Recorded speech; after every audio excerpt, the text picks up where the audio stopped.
Oh, there was this one.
First run round the field, my dad's been doing all these for me.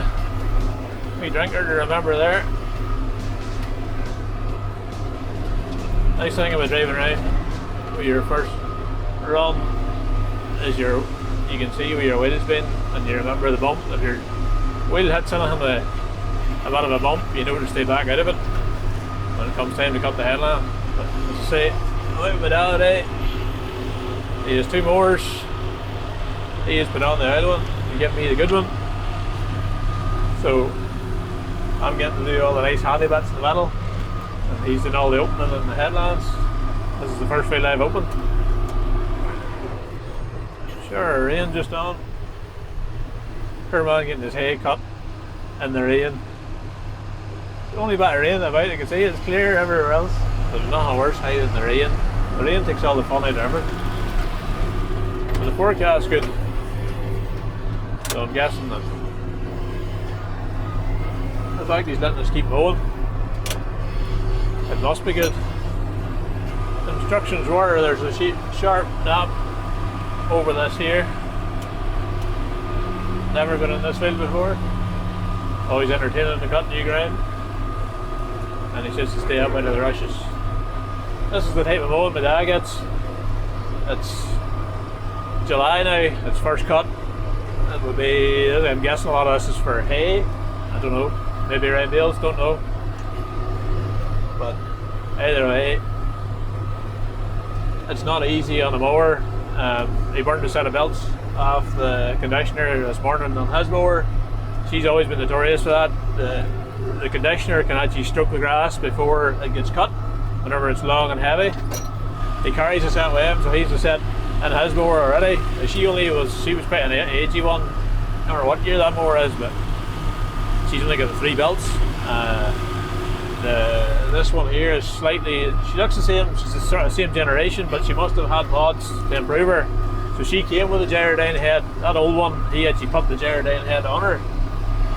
She was originally a drawbar with the 540,000 gearbox on the front of the drawbar, and we would have drove her in 540, which would have left her screaming like that front gearbox. Just the noise of it was unreal. But now he adapted her, put the front Gyrodyne head on her, drives her straight 1000 shaft in the 3050. Quietens them down a lot. Like, you wouldn't hardly hear that mower running there with this window shut. This one's had a few mods, as in she's got the 4 belts on the conditioners. The reason I'm holding my finger funny earlier there is I was out changing the stabiliser arms, which Matthew Sloan kindly fitted.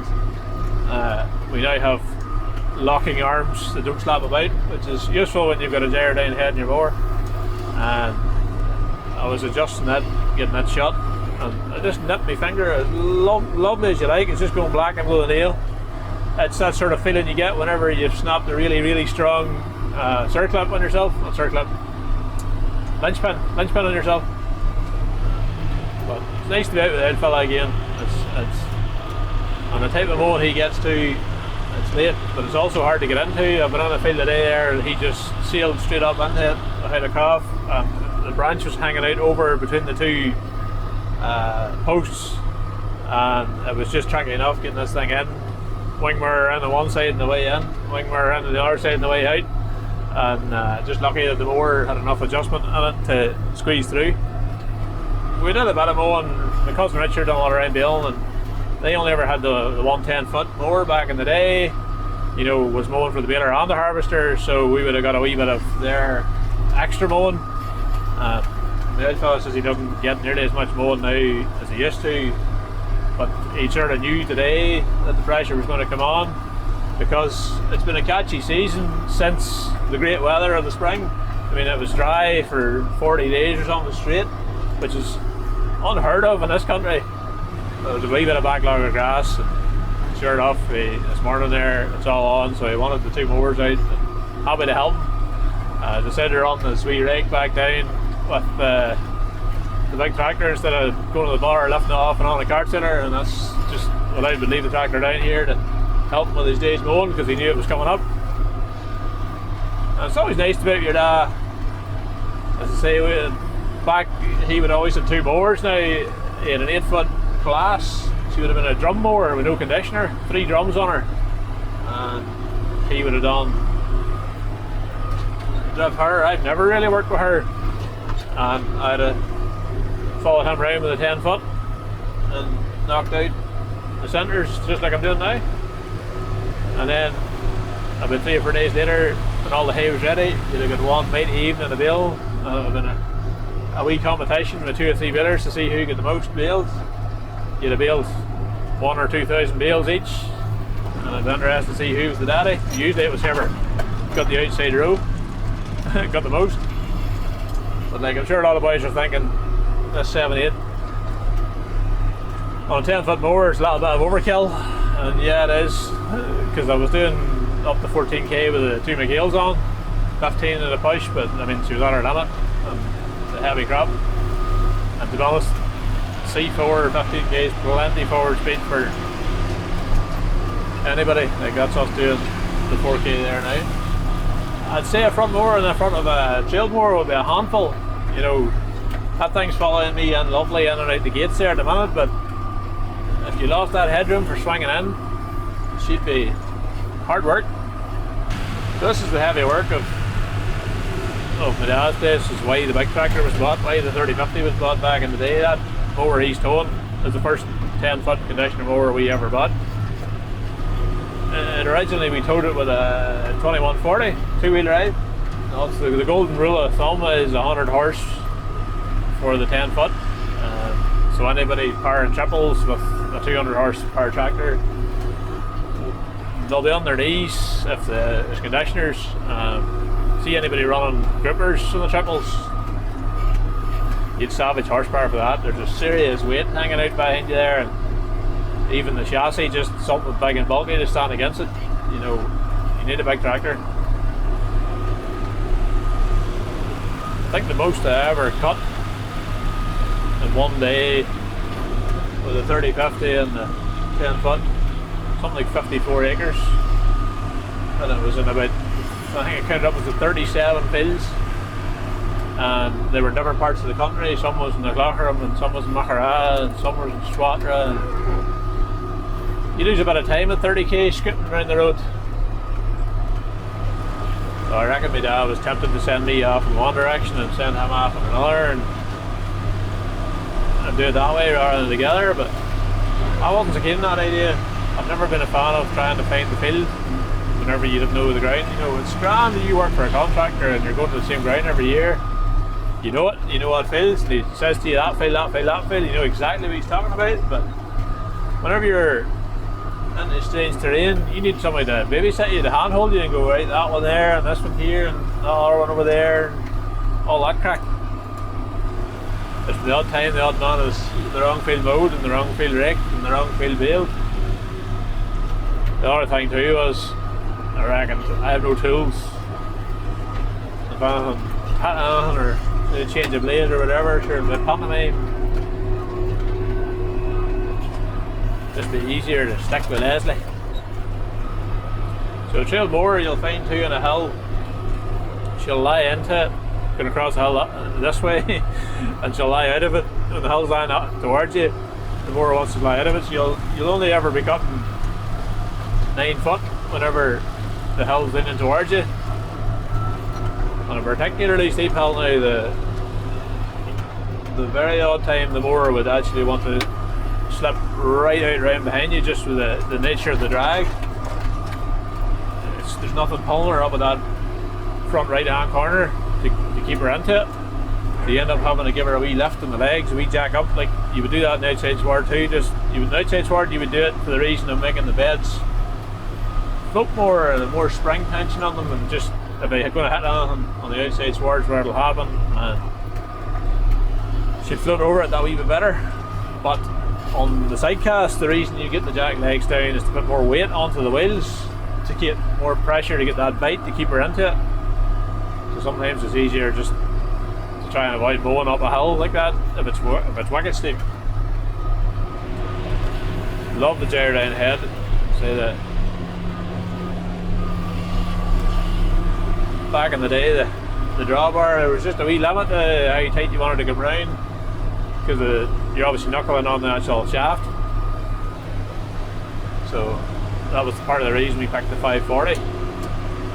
Was at 1,000 on the shaft, you really didn't want a tight turn, whereas at the 540 you could nearly do a turn tight as that. It was 100%. Leslie's a big fan of the grease gun, so there was never any worries that way. Like, we never did that onto the shaft that I'm aware of. She had a funny oil extension actually in the drawbar. You had this cudgel of a thing with that long, and you extend it onto your drawbar like a pin and an eye, and you set your drawbar eye over it. But the idea was that your turning point was exactly dead center for the shaft, so just meant it was that bit easier turning. I don't think it has too much bed pressure on for. You can see you're missing a wee bit there. Like, that's just weight. That's just not enough weight on that bed on this side to keep her down. It's kind of a surreal thing when you're mowing with a wee touch of water in the grass, because the mist blows off. But I seen me one day before, the burn went on that side of the top hat, and the black rake flying out of that side. And it's fond memories. Oh, rough bit. Old fella just decided how far in to go. Oh, 3-weight pegs. Oh, just for when the farmers spared a wee thought for you, but outmarked it. I came out here for a bit of therapy, a bit of driving, a bit of peace and quiet, concentrate on what I'm doing, clears my head. What we actually do, the product, FarmFLiX videos. So we're closed again, and you can't join until Christmas. Some people get very upset about that. That's the way we do that, but I mean, there's plenty of time to join. And when it is open, there's plenty of time to join. There's no stress, and it just makes my life simpler. I'm not trying to sell to people all the time. I hate sales. I hate being salesy. The sad reality of business is if you don't try to sell, you won't sell. You know, it's rare that your product will be discovered and enjoyed by the world unless you try to sell it. So it's been a weird year. For example, we haven't been outside of Northern Ireland since Wallace and Johnny were in Scotland back in February, I think, to get the Benzies Carrots episode, and that's the last time we've been out of the 6 counties. And I think it's probably going to be the case that if we go anywhere, it'll be over the border into Ireland soon. My goal now, having watched the world grind to a halt, previously I was holding it sort of, trying to hit the sweet spot where stuff wasn't getting too old, but yet we had a buffer that we weren't always stressing about it, because 2018 we did run out, or near enough. We were down to the last 2 or 3, and it was just not pleasant experience. And for that reason, we kept a bit more of a buffer, and thankfully we did. This time, when the crisis hit, we had enough to keep us going in September. And the thing is, the work goes on. Like, it's not like farming has stopped. It's just not PC for us to be out and about. So now my goal is, as soon as we can get on top of it, as soon as we can work towards it, 12-month buffer. I don't care if stuff's getting a little bit older before it gets out. There's a lot of pressure and a lot of stress if you don't have the stuff to publish. As I say, my previous analogy still stands. It's like trying to build chillers without any steel. What do you do with all your workforce and your welders sitting there looking at you going, where's the steel boss? Oh, he's out. And he has hit something.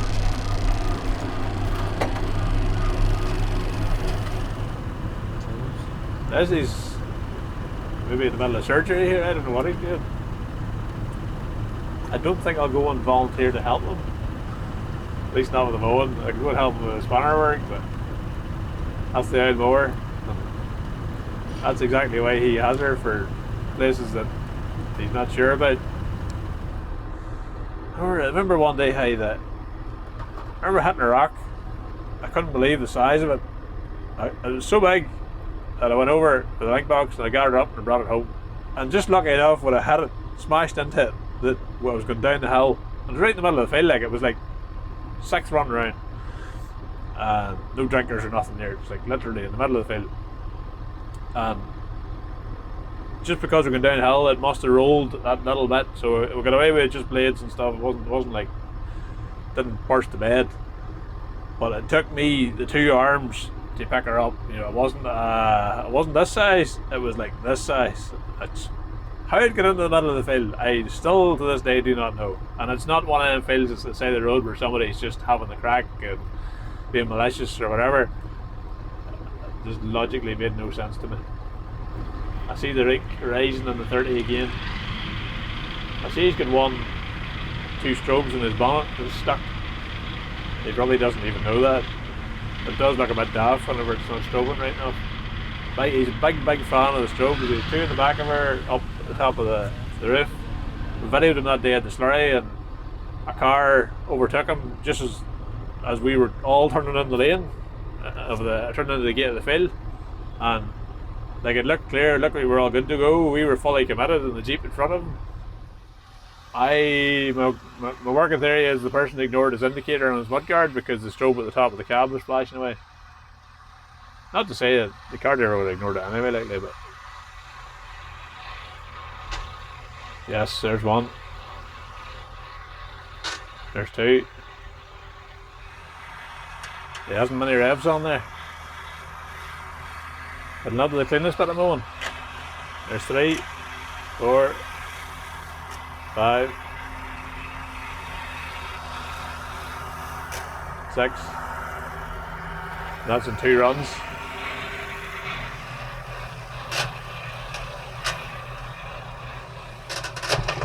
Oh, there was this one.